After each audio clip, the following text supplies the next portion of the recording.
pasabak na yan. Ilang hektarya nga? 12? Ay, 4. Oh, 4.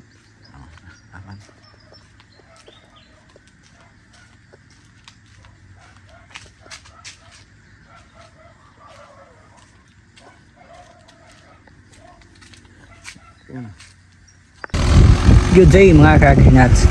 Yun nga pala mga ka-agri-nuts, sa unang araw ng pagsabak ni Mahindra ay agad natin nakita ang kanyang performance. Dinurog niya ang mahigit nasa 4 na hektaryang lupa para sa preparation ng main crop. Agri-Magrenato Tawad po for today's video. Dito po tayo sa gitna ng palayan and nakikita niyo po nasa dulo. Yun po ay ang Mahindra 5050 with Mahindra Cultivator 60 blade. So adjustable po siya, pwede po siyang 42, pwede nyo pong ilagay ng 60 blade. So panoorin po natin yung demonstration niya. Ito yung nirotor niya, so dry, ayan yung lupa. And ito na yung naging itsura ng single passing niya. Alright.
At syempre, hindi rin tayo nagpaawat, sinubukan din natin i-operate ang Mahindra 5050.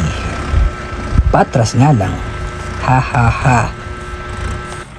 Habang nag-aalmusal si operator, sinubukan namin paandarin ni She. Nauna muna si She, subukan niya rin daw mag-paandar ng Mahindra and then sinundan ko na. Kaya ayan, magandang i-operate ang Mahindra, no? Maraming selection pagdating sa high, low, medium. And syempre, pagdating sa cultivator, napakaganda ng blades, no? Adjustable siya.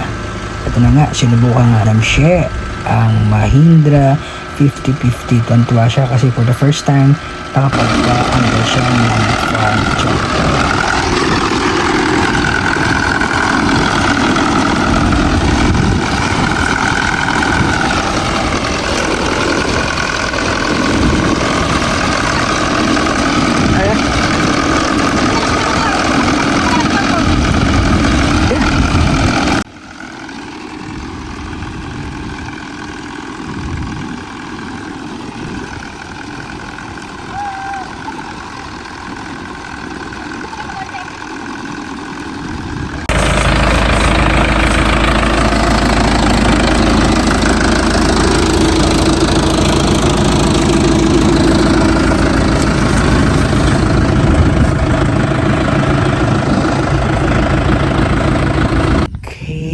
Mga ka-agri-nuts, so ayan, kakagaling lang namin maghatid ng pagkain ni Jungjong, yung operator natin sa Mahindra.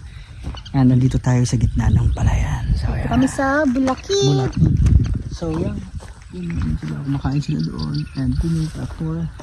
So yan, lahat yung narurotorin nila hanggang dito, almost 7 hectares and the rest na andun pa. So siguro mga 1 linggo sa dyan, hanggang dun sa kabila. Thanks God and more blessings. So yan, paparating na rin si Ipo. Galing na sila ng paliki siguro na Uncle. Thank you so much kay Uncle Paul. Siyempre siya ang pinakaunang client natin. And pangalawa yung yun, siyempre hindi, una si Uncle kasi ito na patapos na. Pangalawa siya kasi tatapusin pa lang. Okay, so yun, see you sa next vlog namin. And thank you for supporting Happy farming!